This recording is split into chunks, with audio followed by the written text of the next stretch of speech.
old time. Isn't that your home state? Yeah, boy. All right. Watched the tape today with the guys. Made the corrections. They're disappointed, obviously. Thought we had chances to win the game, and didn't get it done. So kind of all three phases, as it always is. Learn from it. Got to get the bad taste out of our mouth quickly and get on to Seattle. What we got? Coach, the 10 penalties were so unusual for you guys. What do you attribute all that to? Yeah, we just got to focus in and lock in and make sure we're playing clean football, especially before the snap. So learning experience for us, but you don't want to be going backwards on your own accord, So we got to do a better job there. There's no doubt about it, quickly. That hurts more when it's in the red zone, a lot of them. It hurts anywhere, but yeah, obviously there's some critical downs there where you don't want to be going backwards before the ball snapped, So we just got to do a better job. What was your message to Tiff? Because he had a couple of those. He'll bounce back, play well. He'll be fine. What are your biggest reasons for optimism heading down the stretch, especially starting Sunday, sticking with Sunday? Yeah, that's a good question, Bob. The kind of the guys in the locker room, man. I know the people in this building, everybody, not just the players, but the coaches, the staff. I know we'll be disciplined to stick to the process, and we'll put all our energy and focus into Seattle, and look forward to the opportunity to go out and play at home and get a win, get back on track and get a win and get it rolling. Does it help knowing that your defense has done some remarkable things the last 3 games? Keeping their team out of the end zone primarily. Yeah, every game's different, you know what I mean? But I think that there's a lot to learn on the defensive side today, but we had some good snaps in there, you know what I mean? So just got to keep building on it and keep getting better. When you have a guy, and you've talked about this with a guy like James Conner, but a guy like McBride, does the team benefit more than, let's say he gets an 11-yard catch, runs over a guy. Do you think the offense gets more out of that than 11 yards? Like, is there an emotional part to it? Our sideline gets excited when guys make plays. Obviously some plays pop to your eye a little bit more than other ones. But 11 yards is 11 yards to me, So those non-discrete 11 yards I get excited about. But he's obviously a big-time playmaker for us. We got a bunch of playmakers, and they do some awesome things. And I think it creates some energy and excitement. When you're out there executing at a high level, making plays, that typically breeds good emotion. Max said earlier today that watching the tape, it kind of lit a fire under the guys. In what ways have you seen that fire has been lit, and what ways do you expect to see that it'll push them forward? Well, you just what he's talking about is after a win or a loss, you see the plays that are there to be made that we didn't make. And that motivates you to do better to make them, you know what I mean? And that's from my end, the coaches, everybody involved. When you don't get the result you want, you look back on it and try to learn from it and grow from it, and that should make you feel some type of way going to the next one, So I'm very what's the word I'm looking for? I'm anticipating to see our response on Wednesday, because I know it's going to be good. Did the Vikings offensively do anything, adjustments differently in those last 3 possessions that led to the drives and especially the explosives? The third to the last drive, they played us a little bit differently, I thought. And I thought it was good by KOC there to do some different things to kind of get them jump-started. But, no, when we look at it, when you guys talk to Nick, or talk to the players, we just got to coach better and play better, you know what I mean, down the stretch there, execute a little bit at a higher clip. And make a couple more plays. That's kind of the difference between winning and losing when you're playing a really good football team on the road. That's a playoff caliber team. The margin for errors are small. And like what we talked about, if you had to boil it down, I would say 2-minute and red zone were kind of the things that stuck out, that are components of the game that they handled better than us. But next week it's going to be something different. You know what I mean? So you got to be on it through all phases of the game, all 3 phases, to give yourself a chance to win. Do you guys routinely, after games as an organization, coaches, whatever, send plays to the NFL that you'd like clarification on what they're called right? Was it wrong? Yeah, the allotted process, we try to gain information and learn from it. Yeah. Just wondering, have you sent to the league or plan to the last fall start? Yeah, I get the question. I appreciate the question, however, I'm not going to get into what we send in to learn from. When it comes to the decision to take the points that you did at the end there and take a field goal, does the way your defense is playing play a factor in that decision? One of the elements of it, you know what I mean? So there's a lot of elements that go into those decisions, you know what I mean? And I like our process, how we make decisions, the work put in throughout the week, leading up to the game, then in-game, the communication with everybody. But, we chose to do what we did, and, it ended up not working out. So kind of live and learn sort of thing, but I feel really good about how we played that game.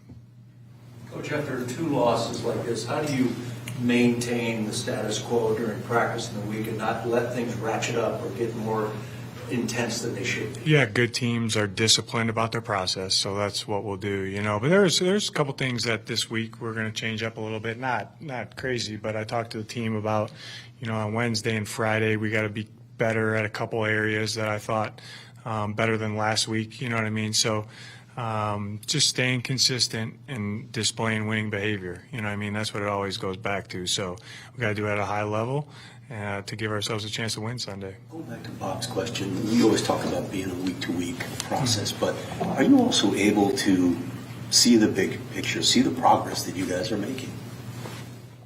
There's probably a time for that, Craig, which is not now. But we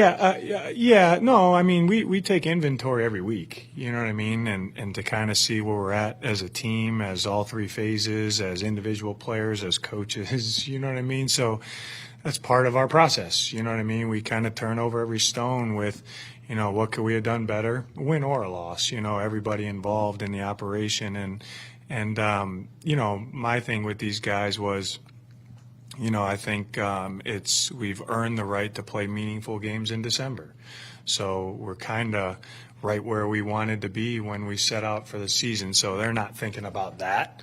But they know, this is, Seattle, a divisional game at home now. They know where the standings are at, but they're focused on just Seattle. You know what I mean? So I told them in the locker room yesterday, I said, if we're thinking about the next 5 games, we're out of alignment. We got to be thinking about one game, so that's what we'll be thinking about. Kyler did so many good things during this game, and then just like a lot of facets of the team in the latter moments, there were some tough moments, the pick, the grounding, not getting out of bounds. I mean, how is he able to take those and learn rather than getting down? I know he's hard on himself. Yeah, he is. He was crowding me on a plane last night talking about it. But, it's just like everybody, you know what I mean? He's a competitor and he wants to make every play. That's not, realistic, you know what I mean? So he'll learn from this game. I thought he played extremely well. I thought he gave us a chance to win the game, you know what I mean? And like everybody, like myself, you want some plays back, you want some calls back,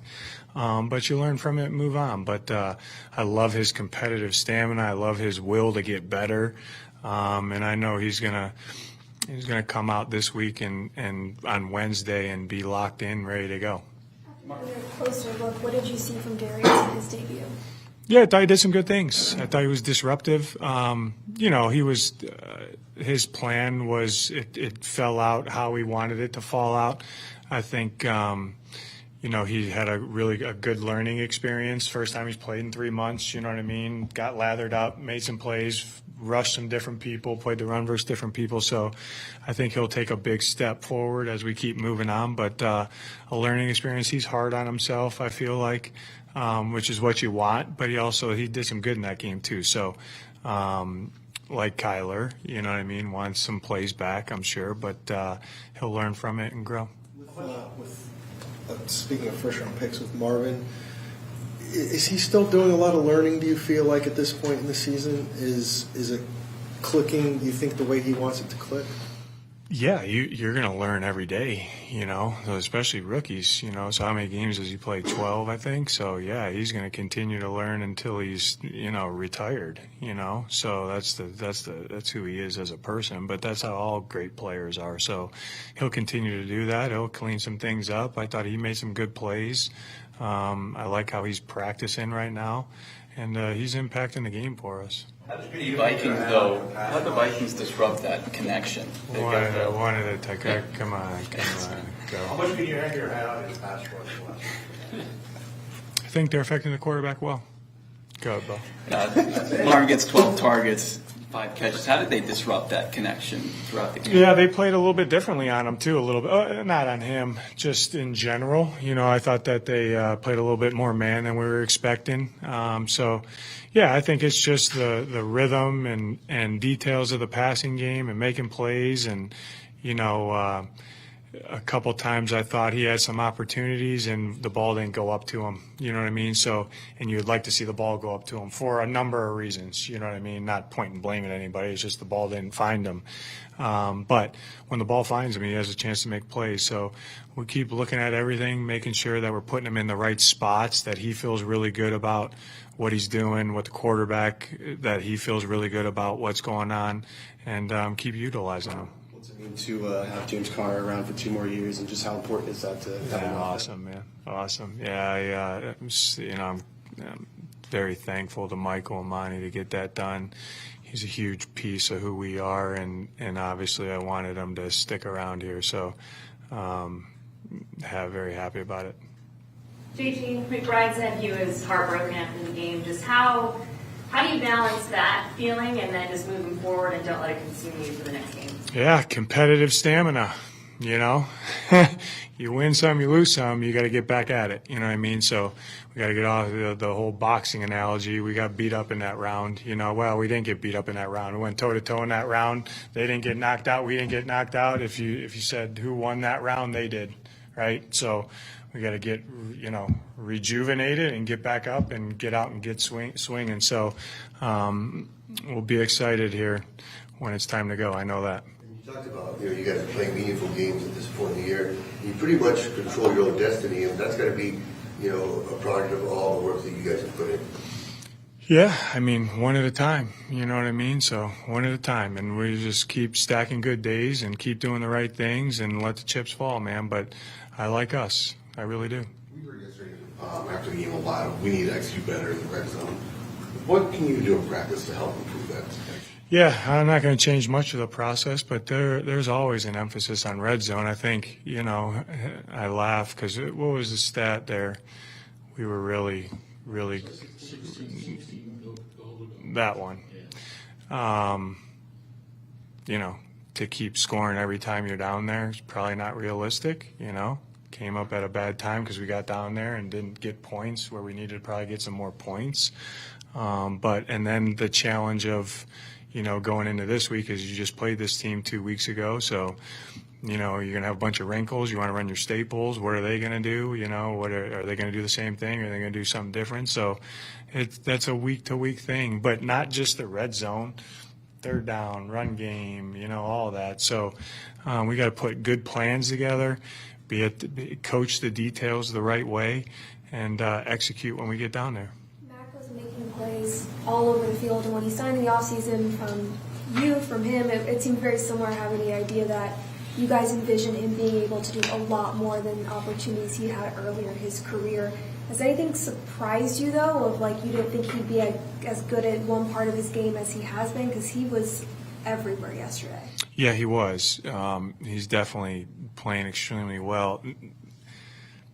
You're going to call me a liar here, Danny. No. I really had, from what he's shown on tape through his career, I really thought that we were going to be able to utilize him in a cool way, and that's what Nick and Sam have done, And credit to him for taking steps in his all-around game. What I'm most surprised about, anytime when you acquire someone from another building, you don't exactly know, if they're kind of. We did a lot of research, excuse me, and we had people with them, but you never know. the who he is as a person is exactly what I want our team to be. So that's been really cool. You know what I mean? Because this guy is all in. He's a pro, winning behavior, one day at a time, process, tough as nails. You know what I mean? So that was a really good addition. As a former safety, how would you evaluate his coverage skills? Mac? Hopefully he's not covering too much. Have to talk about Nick on that one. I know the one that was kind of bang bang there in the end zone. You know, that's a hard route. You know, because that's kind of a three-way go there. You know, sit down, break out, break in, or take it up. You know, that's a hard cover right there. But I laugh. We utilize that part of his skill set because he can do it. You know what I mean? There's not a lot of linebackers out there that you feel comfortable on 33 in space with no help. You know what I mean?